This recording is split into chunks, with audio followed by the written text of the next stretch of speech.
So Aaron, I just wanted to grab you as soon as you got off stage. Dude, first of all, phenomenal job. Dude. It's just one of the things I like about the conference is just like you just be yourself, man. Like we try to keep it like as a little community, as a little fraternity, whatever you want to call it. But at the end of the day, like we were walking up here, it's just you could totally like it's almost like you're talking to the people who do what you do. There's like a certain code that you can just BS and be like. People are comfortable here. You go to some of these things and people aren't comfortable. These are they're amongst their peers doing the same rough job sometimes. It's cool.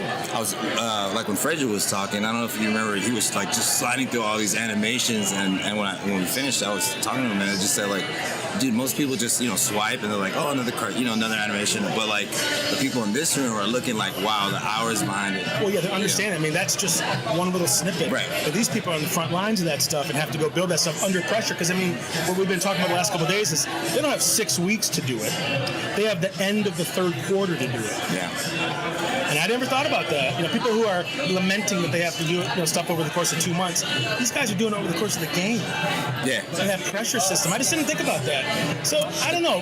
That the next time I watch some game and I'm seeing shit whipping all over the screen, you learn this new appreciation in one afternoon here of what it takes to make all that stuff. Yeah, speed and like just accuracy. Like we talk about it on my team sometimes. It's like sometimes you work the best under pressure, and not necessarily that's the ideal scenario, but like I believe like design is a gift. It's something that you actually can craft, and then if you get it right, dude, you can focus it in and like it's systems. It's good systems. Yeah. The idea is whatever happens. Bad night out, good night out. There's going to be a way to handle it with that design system, these parts and pieces and typefaces and assets ready to go. That's no different than anything. I might have a couple more weeks on, but under pressure like that, it's pretty cool. So in your talk, you were talking a lot about, I noticed like the constant narrative was about family and about friends, and although that wasn't the underlying, the message, that was like the undertone, so. It still shows its face, It's like you can, right? I just don't want it to be this separation between punching in for a job and then you go home to the rest of your life. It's a blurry line between the two at all times, because you have to understand, a lot of the projects I'm working on, there are buddies coming in at 9 o'clock because there's no money involved, and I'm just going to help them. That's just a buddy of mine, and that's a client too, and it's like, here's the thing, I said a really cool mom and dad, and I want to share them, and it is, a proud thing for me to make stories of my dog or my dad or whatever, and because all my buddies knew all stuff. We were just, my mom and dad my mom's really cool, and we're still all really tight and stuff, but you see people guard that stuff in a way, and it was like when my dad would come out west to see me in Portland, he was hanging out in the shop, bullshitting with all the boys. In a lot of ways, those are his kids too, my two older brothers, and he would talk to those guys too, and I just loved him for that, so I'd show him all my work, show him the good stuff, the rough stuff, and he understood. He was a salesman and funny as shit. That's where I try to get some of this. Yeah. But I just don't want it to be this thing where it's like off limits. That is what made me. Yeah. So I'm gonna show it. Yeah.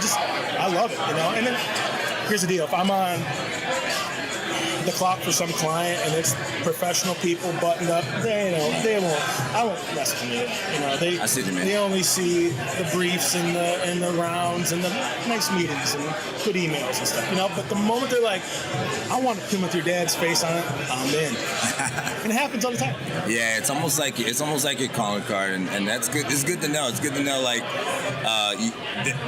I get it. You do have to like put things in a certain bucket at times. Like, hey, you know what?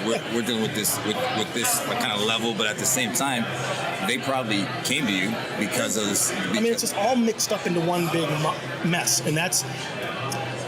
You see buddies go to their job because they're just 9 to 5, 10 to 6, get their job done, they go home, they don't touch. Okay, next time you're at your insurance agent, look at their software, look at the golf shirt the guy's wearing or some shit. They don't like their job. It's not like that in my life. How do I say I'm thankful for that shit? I can't be down to my shop quick enough. That's a privilege. Yeah. I I get to be there. It's not that I have to be there to pay some bills. I get to be there and have a creative life. So, same thing. There's room for all of it. It all mixes together. In the end, the clients who are the scariest thing on that list, they get their shit first. And then I work down to my scumbag buddy Corey or something. That's funny, man. Dude, this is like sitting down with a professor, so I appreciate your time, man. Dude, awesome job again. Thanks for all your help. God bless, dude. I appreciate it, man. That's it. Let me get a word in here. Go to Draplin.com and go buy some stuff. Is this thing on? Is this thing on? Is this thing on? Okay. God damn it. Find it in your heart to go to fieldnotesbrand.com and buy some Field 995. And then while you're at it, look at them. For the kids, but buy that goddamn DDC book. Okay. I'll let go of you. Sorry. Love it.